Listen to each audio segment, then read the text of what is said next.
Well, hello. Welcome, everyone. Good afternoon. This is the second season of Shelf Life, University of Minnesota Extension's free web series for rural grocery stores and rural grocery store allies and people who want to support your own grocery store in various ways. My name is Zachary Page. I've led the rural grocery initiatives with regional sustainable development partnerships. Um, Thank you all for taking time in your busy schedules to join us. Whether you're a grocery store owner, manager, employee, or community partner, we're excited to have you with us. As you know, rural grocery stores play an essential role in our communities, providing healthy food, creating local jobs, supporting local producers, and serving as a gathering place in our small towns. So yeah, over the next several months, we'll be bringing in experts from across the country to share practical tools, ideas, and real world strategies that you could take back to your stores. Today's session focuses on one of the biggest questions facing independent grocery stores. How do you compete when you can't always compete on size or price? So we're fortunate to kick it off with Jeanie Wells, a nationally recognized grocery consultant with decades of experience helping independent stores thrive. Today, she'll be sharing strategies for understanding national grocery trends, identifying what makes your store unique, and building local long-term success through customer service, merchandising, and community engagement. So, quick housekeeping. Feel free to submit questions in the chat, and we will have time at the end to answer questions. And with that, it's my pleasure to introduce our speaker, Jeanie Wells. Jeanie, thank you for being here today, and turn it over to you. Great. Thank you, and welcome, grocers and grocery friends and allies. I like that categorization. I'm happy to be here. This is some of you I've met and some of you I've not, but this is my absolute favorite thing to do. I get very caffeinated on my iced coffee and I talk about local grocery stores, and that's my happy place. So I'm really glad to be here today and able to work with Zachary and the team up there in Minnesota. And, we have a big topic today, but I tried to zero in on a couple of key things. I'm pretty informal as we go, so if you have questions and comments to drop in the chat, please do. And then I also plan on being done well before the hour, so we have time to chat about whatever you want that comes up for you while we talk today. If I'm live in a room, I usually have people like raise their hand, like who grew up wanting to be a grocer. I mean, nobody really, I've never met anybody, I'll say that grew up knowing that they really wanted to run a independent grocery store. But somehow this career finds us and kind of sucks us in one way or not or another. I'm no different. I started working at my food co-op in the produce department, trying to figure out what to do with my life. And the next thing I know, it's been 30 years and I'm working on local food systems with local grocers all over the US and Canada. So for any of you that are just starting down this path, I guess beware. This might be a lifelong lifelong path. And some of you, I think, have been in this business already for a long time or are taking over family businesses. And so you know what you're getting into. But I think we're all kind of grocery nerds. I know I'm a grocery nerd and I love talking to other grocers. It really is one of my favorite ways to spend some time. So welcome. Like I said, it's a big topic, and so I really tried to zero in on just a couple of key ideas for today. And I will be back next month and we'll talk some more. But for today, it just seemed like, really taking stock in this landscape that we are operating in and trying to at least bring a little bit of structured conversation about how can we compete if that's what we're up against. How do we tell our story? How do we really get out there and help our community know everything that we're about? I love this picture. I just took it last week. I was in at the Prairie Land Market in Salina, Kansas, and had a really great experience there. But so I like starting off with some of the trends. Not that they're uplifting, not that there's that they're particularly hopeful, but I think it's important to just acknowledge what we are up against. We are up against a lot. And like I said, I'm a nerd and I do like combing through a lot of trends data and just evaluating what's happening out there in the US. And I typically look at our industry or our sector through these three different lenses just as like little snapshots of how things have changed so much over the last couple of decades. And so the first one really is just like what kind of store it is. There's a lot of data out there about the natural and organic and local sector. And even if your store doesn't carry maybe only 20% of your products are local or organic or natural foods of some kind. This is the fastest growing subsector of grocery in the country, and it has been through a complete upheaval in the last couple of decades. And so some of you, I think, are more of a natural food store, and some of you maybe are more conventional store with some natural, local, organic in it. And either way, that part of the segment has completely changed over the last couple of decades. And I think it's important to at least look at what's going on, especially if you're a natural foods retailer primarily. It used to be in the year 2000, and this is when I ended up being a GM for over a decade. And, this was it was so hard. And yet, when I look at how hard it is now, it looks like the glory days back then because we were the only ones that had natural and organic food. And so natural food retailers commanded so much of the market back then. Uh, Two-thirds of all of the natural, local, organic sales that went through grocery registers back in 2000 went through a natural food store register. And conventional stores back then sold very, very little, only 20% of the total market. And by 2024, it had gone through this complete transformation in the marketplace. And the natural food stores, instead of having two-thirds of the market, were down to about a quarter of the market. And you can see the conventional stores have overtaken. They're actually over half now. And you also see the growth of e-commerce and things like that. Like people are ordering groceries online. And that I'm sure in those of you in real rural areas, that is a fast growing segment of the grocery landscape is online grocery.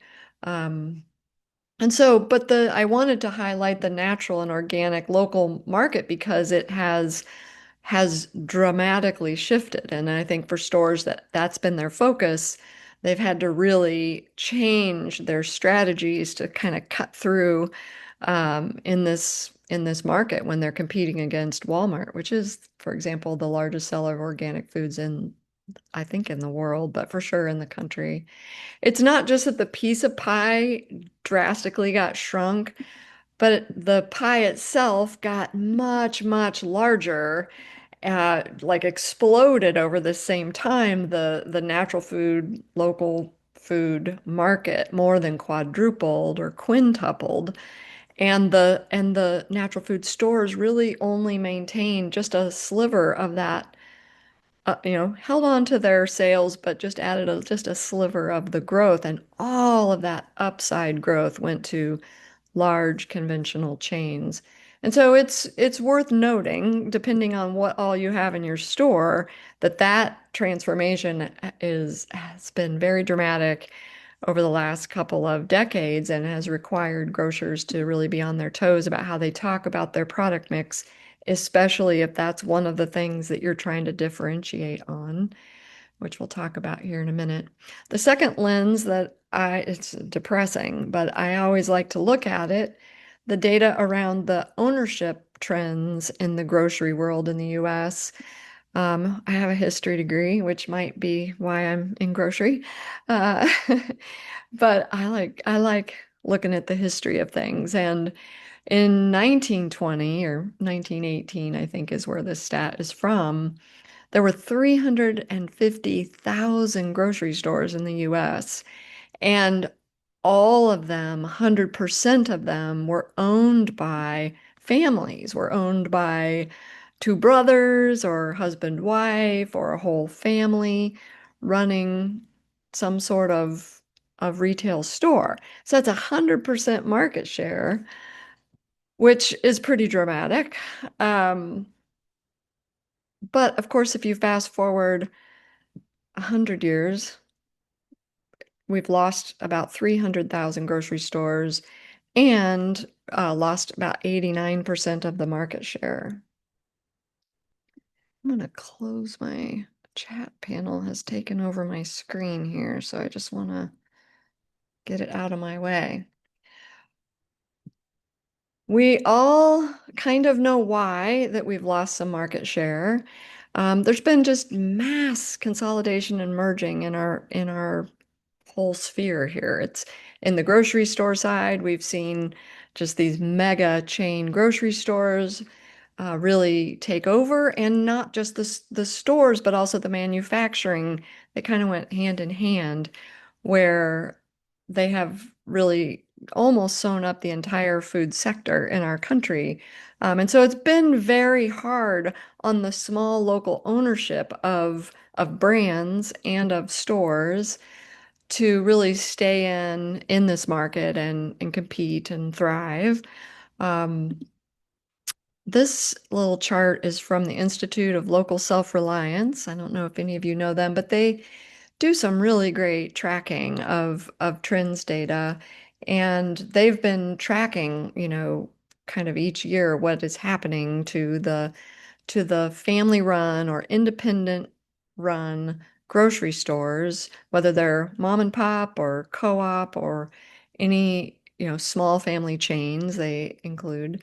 But you can see in that orange line that there's just this kind of drastic decline of independently owned grocery stores over the last couple of decades. And of course, they peg this decline directly to when the federal government stopped enforcing the Robinson-Patman Act, which is an anti monopoly legislation that was enacted actually in the 30s to keep A&P grocery from putting the small grocers at a disadvantage. That's why that act came into being, was really because of the grocers. But in the 80s, it wasn't enforced anymore, and so you really see the rise of these gigantic corporations that are controlling more and more of the grocery sector.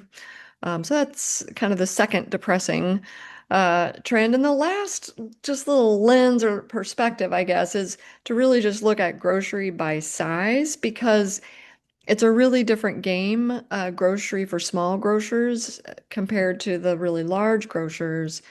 And so, our model is geared for really more and more volume makes it work a lot better. And so for us as independent grocers out there on the wild and untamed prairie, it is very hard. It's really hard to run this business at lower volumes. And so just recognizing that, we are a little bit at a disadvantage in terms of volume, and it, I think, directs how we have to, you know, pay attention and how we have to really watch these pennies. When I do my full Mighty Community Markets classes, we go through this in a lot of detail, but I think for today, just, recognizing that our model itself, the typical profit and loss statement of a grocery store is is the same whether we are us or whether it's Walmart. They all kind of look the same. There's the top line sales, you pay your warehouses and your farmers, and then what you have left after your cost of goods is your gross margin, and that's what you pay everything else. The next biggest thing is your labor. And most independent grocery stores need, 13 to 15 cents out of every dollar to really pay everything else. and maybe hang on to one penny at the very bottom. And so whether we're doing $500,000 a year in sales or $500 million a year in sales, it's kind of the same construct for all of us. This is the model for grocery. And so when you're fighting and really having to do everything perfectly to hang on to just one penny, it puts a lot of pressure on how well we're doing our pricing, how well we're managing our personnel costs. Um, so yeah, the model itself is what it is. It's our business. This is what they all look like. But it makes a lot of difference, when there's 1 cent at the bottom, if it's a $1 million a year store, that 1% equals $10,000 at the bottom that you have to invest in something. But, Walmart's going to do, I think it's 300 billion in grocery this year. So their 1% is $3 billion. It's still 1%, but it's just so much bigger. And so that's built in, that volume and the pennies that fall to the bottom. It's sort of geared against us because, we need a lot more dollars coming through our registers for those pennies to add up. And so it's a little bit stacked against us. In this chart, of course, most of the stores that have been lost over the last couple of decades are smaller stores, are lower volume stores, and it's because there aren't enough pennies falling to the bottom. So it has been brutal, and uh, kudos for you for showing up. And I mean, this is not easy work. Running a grocery store is brutal. Our business is brutal, and there's all these constraints. And it's kind of slanted against us to succeed. And so, and just to say, like, not even just that the deck is a little bit stacked against us, but just the recent events, culminating in, I think it's actually up to 36% food inflation now. Since the pandemic started, since 2020, actual real groceries cost, more than 30% more than they did just 6 years ago. And that, together with sort of the slanted playing field, has really driven a lot of people into the arms of our competitors, Walmart, Dollar General, whoever else you have happen to be competing against there.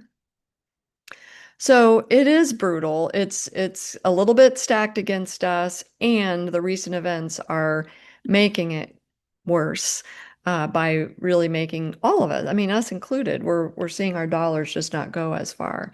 And that, of course, has brought the big trade down, is what it gets called, where people are just like, my wages haven't gone up 30%, and I have to buy groceries for my family. So they're trading down from premium brands to less expensive brands. So even if they're still coming to your store and maybe you had some products that you used to get a little higher margin on, now they're really going for your more of your sort of baseline on the good, better, best ladder. They're going for the good more than the best because they just can't afford it. And they're also trading down whole stores. Instead of supporting small local stores, they are going in droves to Walmart, which is sad and depressing.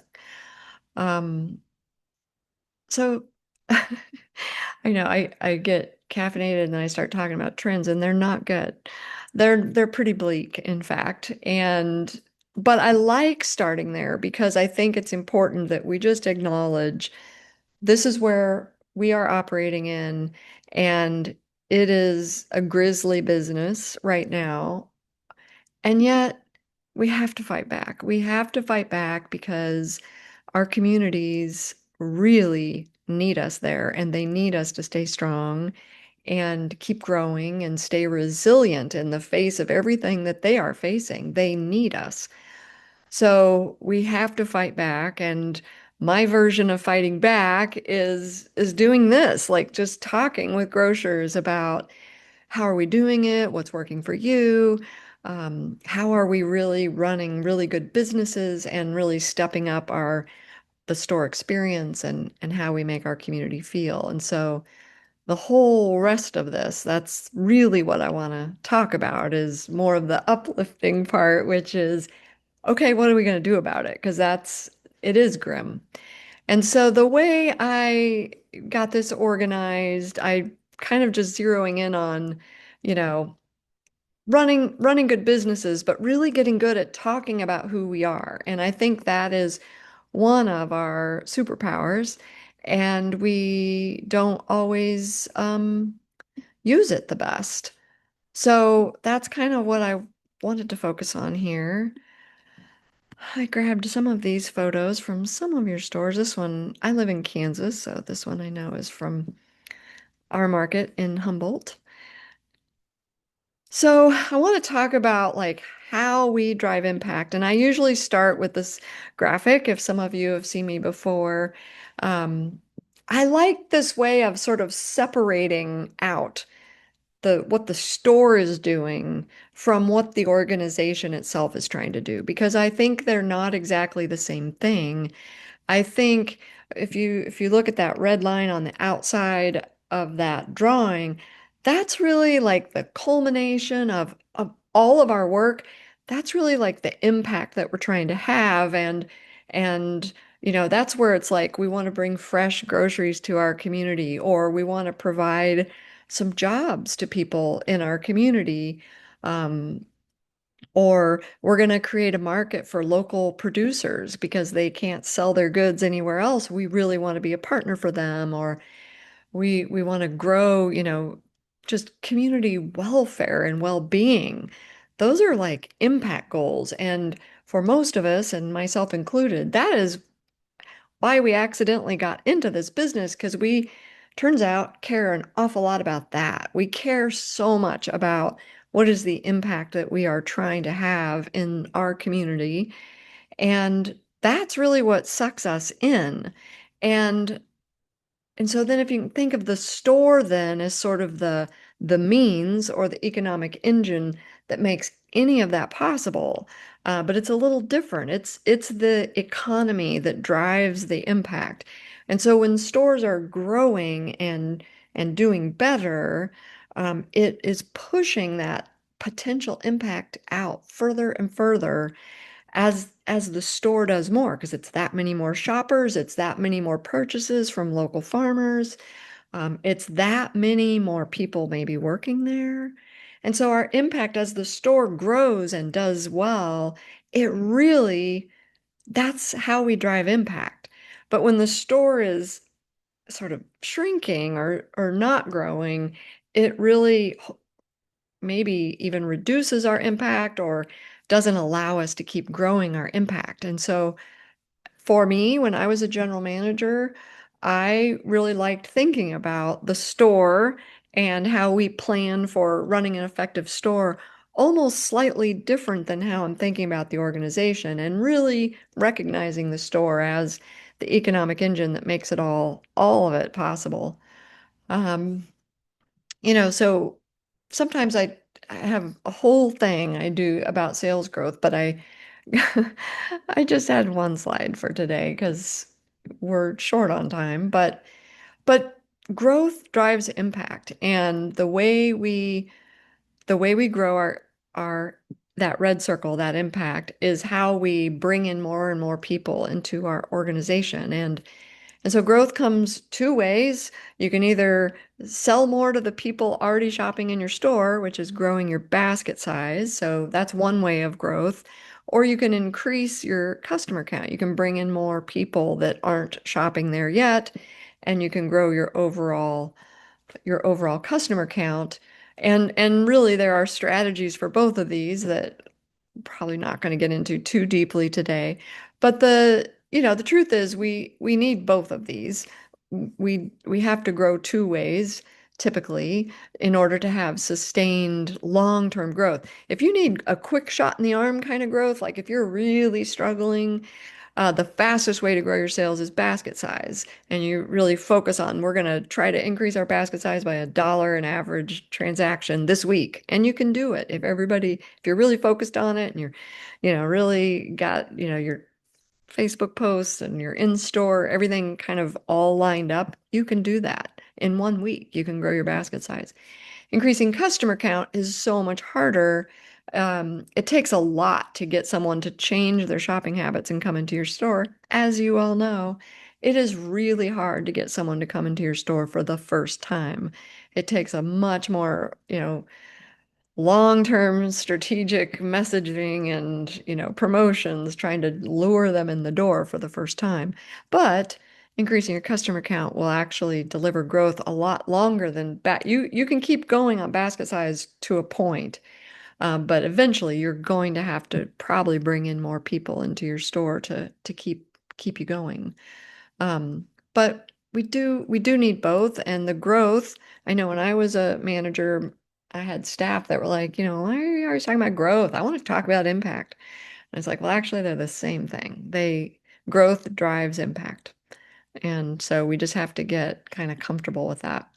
So when we talk about how to drive growth, how to bring people into our store, um, turns out independent grocers have so much to say. And so I think part of it is we don't know which parts to talk about or which parts to, shine a spotlight on.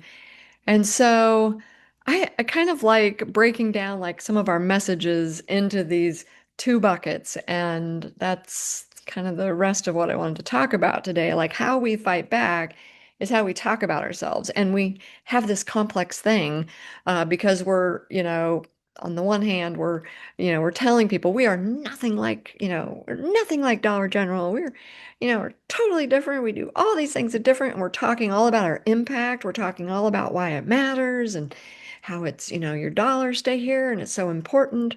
But then we turn right around and then we say, and we're just like them. You can come here and do all your shopping, and we want you to come here and do your shopping. And that is a lot. That's a mouthful to, for, like if it's just two of you running your store or you have just a few staff, I mean, having a really nuanced, complicated messaging plan is tough with just a few people. But we have a lot to say, and we have to be able to say both of these things all of the time. And that is how we grow basket size and customer count, is getting really good at being able to talk both sides of this and kind of lace together, some of our just in our signage in our store or if social media posts, like how we talk about ourselves, like having a plan to put both of these components in there. I think, a lot of times, often when I'm working with a store and, trying to help them on growth strategies, I think a lot of times I'll see like, oh, they're really good at differentiation, but they're not talking at all about competitive type of messaging at all. Or the opposite. Sometimes I'll see a store and all they talk about are the prices. Hey, we've got grapes, we've got bananas, we've got ground chuck, here's the price, and nothing about how different they are. And to really be effective, it does require us putting both of these they're different. They're very different kinds of messages, and being able to do both of them kind of laced together like a zipper in your overall messaging is so critical to this growth. So just like some example, when we talk about how to compete, when you're competing, you are often talking about price. And I think as independent grocers, we're kind of squeamish about that. But, we do get good prices sometimes from our, you know, wholesaler or warehouse. I know we're at a disadvantage there, but they always have monthly specials. So if you're in an association that's giving you monthly deals, great. That gives you a vehicle to always have kind of built-in sales. But even if you're not in an association, I think just working with your warehouse and just looking, they always have stuff on sale. And, picking like well, yeah, no one's going to buy that weird flavor of whatever. I'm not going to bother with that one, but oh yeah, we've got grapes on sale. People like grapes. I'll do that one. And so, really just picking a few that will work, but getting really comfortable, like putting it out there. Uh, we've got a good price on this. And you know, pick a few that we try and lace that into, if you're doing two messages on social media every week, have one of them about some really great, compelling deal of some kind or a new flavor. And have the other one really be about, hey, and also by shopping here, you're helping us drive all this impact, so we have to do this kind of messaging too, where we're talking about what it means to shop at this store and what it means for this community. Some of our, we're featuring local businesses, or we're, here's where your dollar goes, or here's the impact that you're having. When you're differentiating, you're really inviting people in to help you grow this local impact. And when you're doing competition messaging, you're really just trying to show that you know food is expensive and you are trying to bring them some good value. I often say, if we can get someone leaving our store thinking, I really believe in them and what they're doing, and they always have a couple of good deals. If they're thinking that when they're walking out the door of our store, that is a total win for us. We are never going to be the cheapest ever. It's structurally impossible for us to be the low-cost leader in our town. But if they consistently see, like even if you just have two end caps or a designated place in your store where you always have that month's featured good buy, um, and they see that there, even if they don't buy it, they're thinking, oh, they always have something, they always have some good deals, they always have something on sale. And that's really the recipe for us, I think, to be successful is show them that you care, show them that you're trying to bring down some pricing, and show them why that makes a difference and what that dollar is really going toward. A couple words on this just because, well, because I'm in a lot of grocery stores and I can see there's a lot of confusion about this. But in general, inside of the store, generally, competitive messaging is usually really right at the shelf. It's usually, hey, buy this thing right now, it's on sale. Like it's not a newspaper article laminated, stuck to the shelf. When someone's buying that product right there, they're not going to read an article. That's too much information. I think, those of you that have like a little local, if you're doing local, for example, and you want to tell that story, that's part of your differentiation, like having an icon or something so people can go, oh, that's a local product. And then have bios of the producers on your website or someplace where you have a lot more room. But sometimes I see the shelving just people are trying to differentiate right at the shelf, and there's just not a lot of room for that. It's room for one product and a couple fingers to get in there and get that product, and that's about it. So competitive messaging in the store, few words, really close to the product, and it just like you're trying to get someone to buy this thing right now. New flavor, new price, whatever, like very few words. Whereas differentiation needs a lot of room to tell the story. You need wall space in the store. I mean, websites are good places. Facebook can be, if you have featured producer of the week or something, you have a little more room there. Some of you have water dispensers. This is a little bit shameless, but if someone's standing there filling up a 5-gallon bucket of water, uh, they're a pretty captive audience. So you can sometimes, I've seen people, talk about, the community, oh, the softball team they're working with that summer, or community dinner coming up that we're going to be at, or like you can tell a bigger differentiation story at the water machine if you have one of those. So I think that's a pretty good place. But yeah, differentiation needs a lot of room. It's a big story. Competition is mostly about price. It's a little story and it needs to be compelling. Um, Another way of thinking about like where you might be dividing your messaging, it's not universally true, but in general, your perimeter departments, if you've got good produce and cheese, meat, prepared foods, if you have it, like those are your perimeter. Those are usually ones where you can really talk about your difference. Hey, this is, Minnesota ground beef. This is local ground beef, or, something that they wouldn't find at the Walmart in the next town. Like you can really shout out your differences sometimes on those perimeter. You still have to have good deals in there, but you can really, if you're prepared foods, if you have a signature sandwich, I mean, nobody can compete with you if you have a really good sandwich or something like that. Whereas the center store, where most of the national brands are in your packaged grocery, and maybe even refrigerated and frozen, um, there's you're more likely to have to really get in there and compete on some of those items. So there's, I think, a little bit more competitive messaging about that center store you're trying to just hang on to and not lose it to Walmart.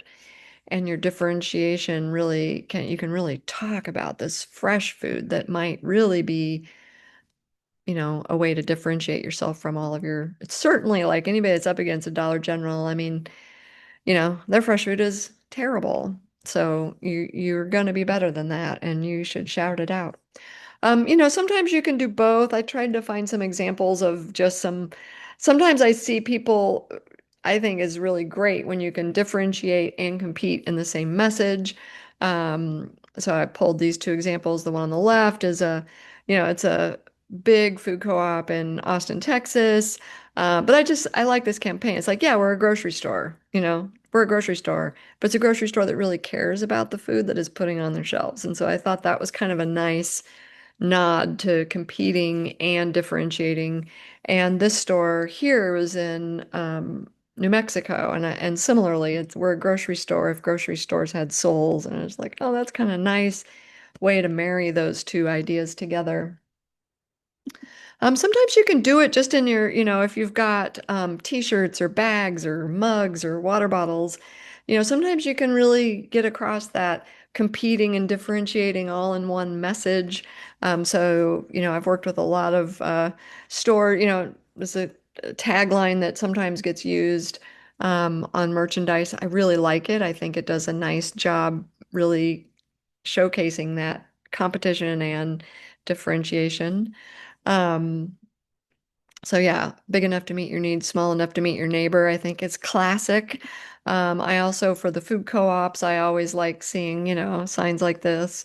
I own a grocery store with 1,000 of my friends. It's that same kind of idea where we're really trying to get across that idea of both things at the same time. And so, I think as you go out of here today and you're thinking about like how to compete and how to um, depending on how you're doing some of your branding and your marketing and your messaging and your signage right now, really look at, well, what are the things that, we are really different than our competitors that are our shining, do we have departments that are really shining stars? Do we have, is our customer service really is that our big differentiator? What are the things you can really hold up that are like the shining example of how much better you are than all of your competitors, and look at what are the things we really do need to compete on, and get a strategy for that. Like, okay, we cannot charge $10 for a half gallon of milk. We cannot. And so we're gonna, we're not gonna make any margin on our milk, but we're gonna try to have a reasonable price because we know it count, And so what are those things in your store that you have to compete on? Um, and there's, a lot of stores, have like a, list of 25 market basket items or something internally that they keep track of, that they just keep a lower margin, that like these are the things we know we're going head to head on. You don't have to match Walmart's price, but in the ballpark, within 10% or something.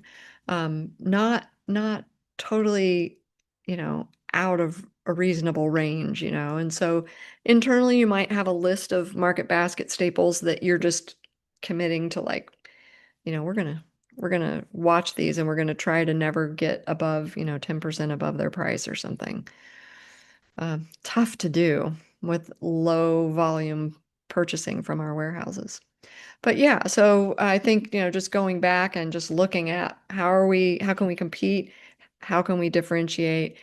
Honestly, I think that, our communities really do want us there, and they know that we are the good guys. We are the good guys.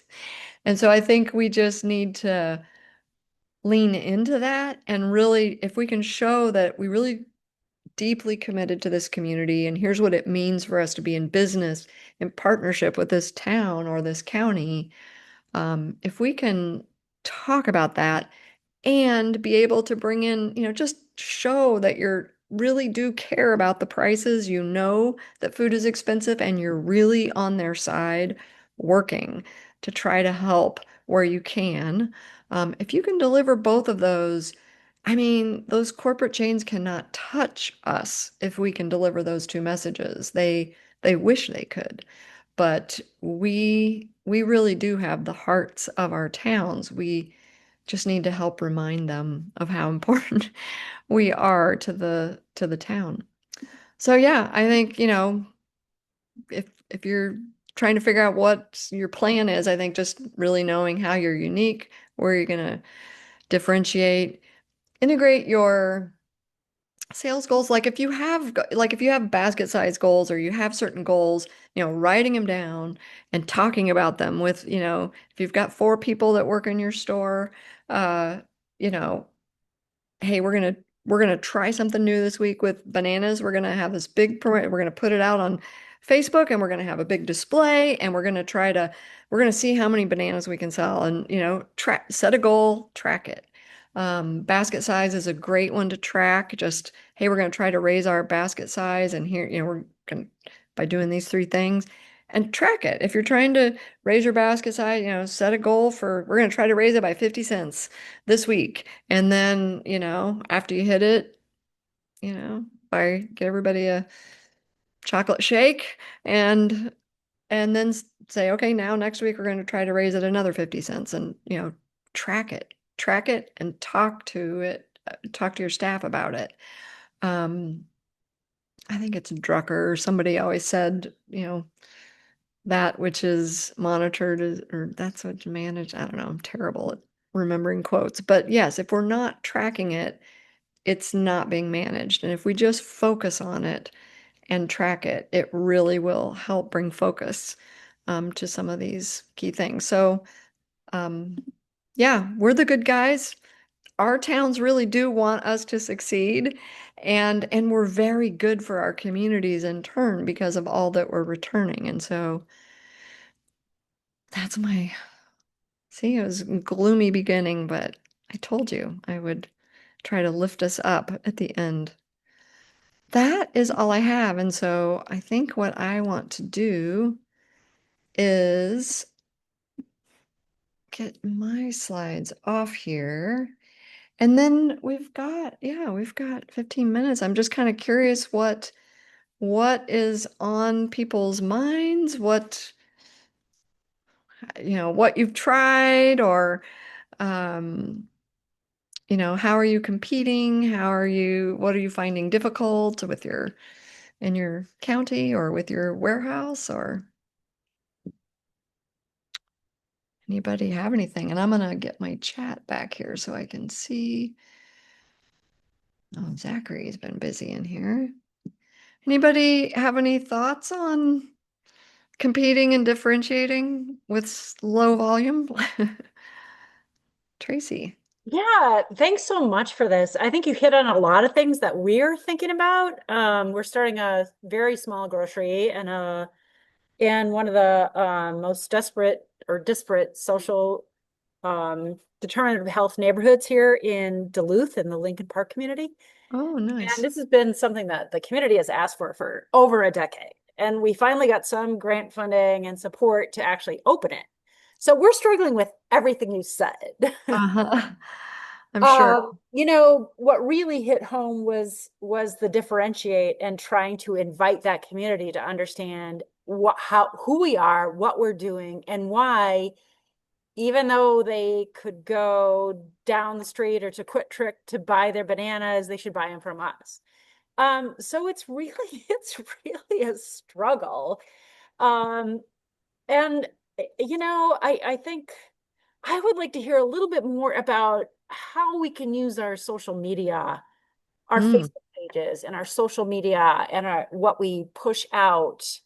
How how could we best use that? I mean, I heard you say, give updates on a weekly basis and so forth.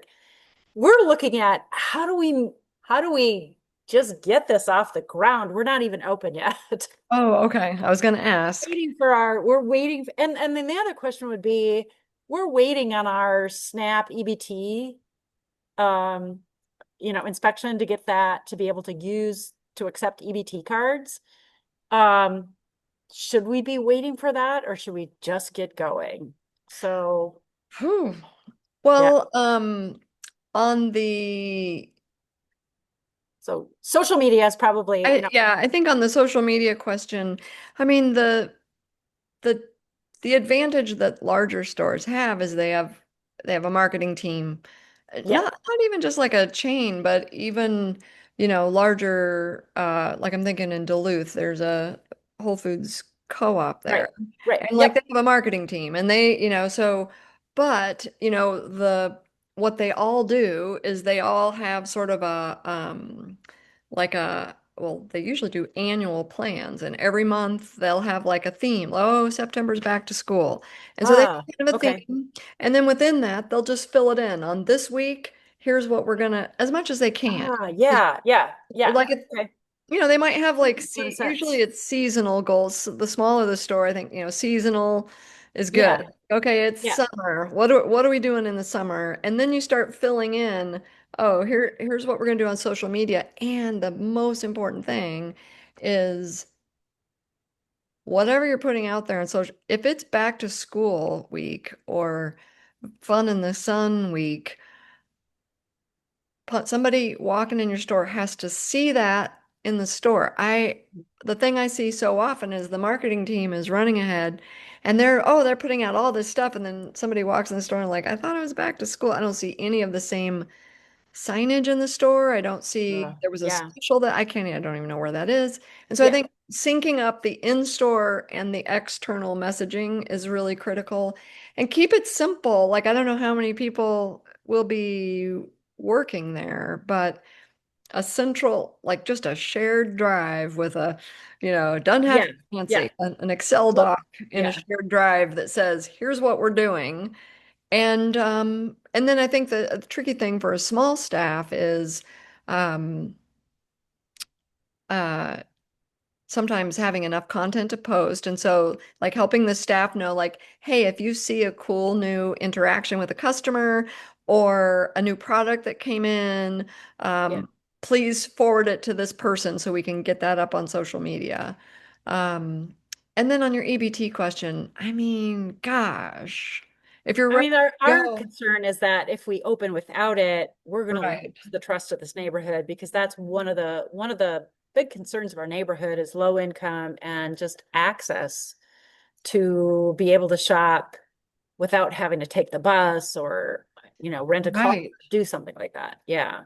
Do you know rough timeline? Like, do you know are you ready to go other than that?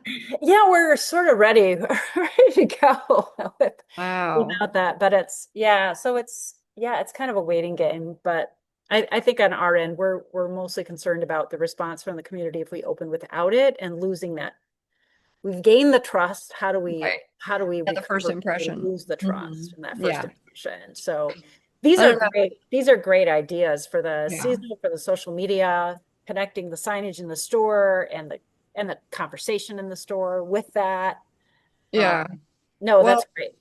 yeah, let me think. I mean, my inclination is if it gets to be too long, I have known stores that have opened without it, but yes, it's just going to take a Herculean communications Yeah, effort. Like, maybe it's more like, sneak preview or gonna right, or right, something right. and Yeah, grand opening when I don't know.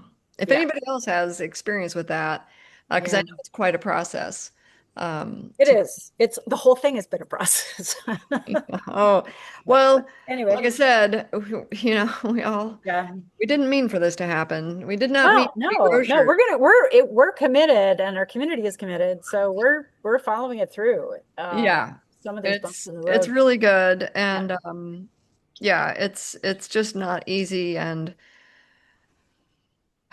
you're that's gonna fine. open, and people Yeah, best laid plans, and you're gonna open, and people are gonna come in and go, oh my gosh, I can't believe how no, no, no. And they're just gonna yeah, complain about things, and you just have to stay focused. We're here to drive impact. Here's how we're gonna do it. We're in phase one, yeah. come grow I with like us. that. I really Yeah. like that. Is the we're here to have impact, and your ideas for the social media and the seasonal and the signage, I think, are great. Thank you so much for that. I'll turn it over to somebody else who has a question. Okay, great. Who I'm just still scanning the chat, but does somebody else? I just have a quick tidbit if it helps with uh, Tracy's, and then it's actually at Jeanie's course about a year, 2 years ago at the National Rural Grocery Summit, and one of the things you mentioned, Jeanie, was like go to the competitor stores and like see what's going on, and that inspired me as board president of Mana Food Co-op.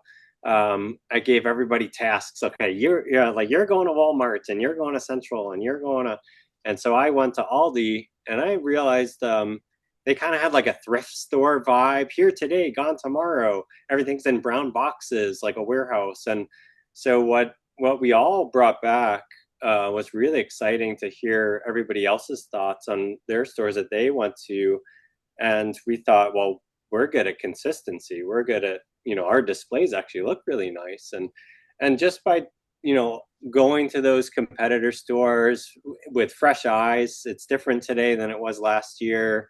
And then same recommendation for online, like get online and see what stores deepen your nerdism into grocery and see like I really like the way this co-op or this small independent store promotes their product, and you could copy their style. And Right. so get online and try to find stores that think that it might be working for them, and then maybe it's something in common with your store, or go see the competitor store and what they're doing online and say, hey, we could do a lot better there or something. So. Right. Yeah, getting into the competitor stores is the best way to have fresh eyes on your own store, I think. And maybe some of you do this.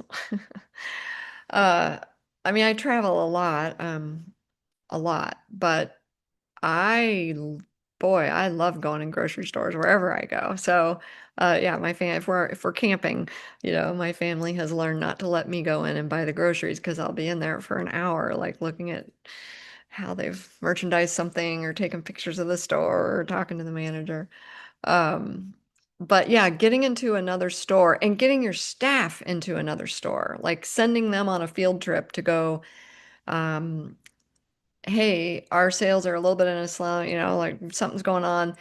Sending out a couple of people in pairs to go, hey, we'll give them a one pager, like stuff you saw, come back and be ready to talk about stuff you saw that you thought they were doing really well, stuff you think we do better. And it helps build their strategic thinking as well. So, yeah, really good.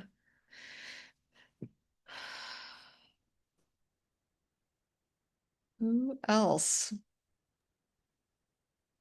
So, Hi. Sorry, totally didn't mean to cut you off. I had thrown a question in the chat. I was curious if you could speak to any nuance or detailed information for grocers that are hoping to focus on culturally specific foods, and if there's any information, resources, detail that you could share, if there's any difference in that approach. Right. So, like, really specifically, trying to open a specialty grocery store specifically to reach a certain population. Is that what you mean? Yes, that is correct. Yeah. I mean, I think, well, I've seen what happens when people open up stores for those people over there without talking to those people over there. that doesn't usually work. So I think like the main thing is like being, if you're from the community and really helping the community see that this store is here for you and we invite you in here. This is for you. Um, and so, not knowing a lot about the specifics of the store that you're opening, but I have seen it where people are trying something from the outside, trying to do something for a certain group of people, and I've seen that backfire. But I think it's the engagement and like authentically there for that group of people. Um, like I'm thinking of, where are you located, Elena? Yeah, I am in the metro. I'm a community partner. I get to work a lot with culturally specific businesses. I'm keeping it a little bit vague just Yeah, because that's I work fine. across cultures. Yeah. So you're But in the Twin Cities? Metro Edge, on the edge of the metro. Okay. And that means the Minneapolis, St. Paul. Yeah, Yeah. totally. Okay. So there's a 7 county region Yeah. surrounding the metro in the Twin Cities area, and there are a lot of stores or business owners that want to open kind of on that peri-urban edge of like the Yep. outskirts there. Yeah, and it's great that you're from there because I was just getting ready to say, like, for example, I know there's all these great grocers in the Twin Cities, where because it's such a melting pot city, and and I see the food co-ops and other independent grocers trying a little, oh, we're going to carry teff, or like we'll carry a few things, but I think it's usually just kind of around the margins. And if it's really a grocery store for that community, I think the most important thing is that community needs to be brought into the conversation pretty early, and be able to say, here's what I really want to be able to buy there, or here's what it would mean for me and my family to be able to shop there. So I think it's just like so much engagement with the people of that community to find out exactly what they want. Yeah, I've one example is working in White Earth. We're on the reservation, and I used to work there in food sovereignty. And one of the things we did as we're getting to food co-op as an idea was having meetings in person to have community input. So we're there for multiple days, just parking ourselves. So yeah, I would um, just also um, second what Jeanie's saying in terms of like getting that participatory, and then you kind of get a sense of like almost like a market study in a way of like, okay, who's actually going to shop here, who actually might come. You kind of get an idea of that as well, and as the community has some buy-in, whether that look like a co-op or in some sort of membership or just carrying products that are really important to that community. I think all those things would be um, vital. Thank you. That's helpful. I know I'm keeping it a little vague to try and cover as many folks as possible, but that That's tracks completely. Authenticity is key. mm-hmm. Yeah, I've just seen it go wildly wrong. When good people with good intentions go in and try to do something without actually talking to the people. Yeah. Um, We got one more minute, so you go 1 or 2 more minutes if there's any pressing questions. I just wanted to note also there's that just a timely thing, the Fair Fund grant inquiry forms due July 31st. Feel free to click on that link. And Jeanie, I think you're one of the technical assistants for that too, I right? am. So you could work with me. I'll come to please let me come to your store. It's my favorite thing. Yeah. Yeah, so it's a short, I love these sessions. They're just sort of short, pick a topic, but I'll be back on the next one in a month, and we're going to talk a little bit more about the challenges of grocery finance. Um, and in the meantime, I think Zachary put my contact info in there, and if there's other stuff that comes up or for either one of us, I think, just email us and let us know what else you'd like to see. And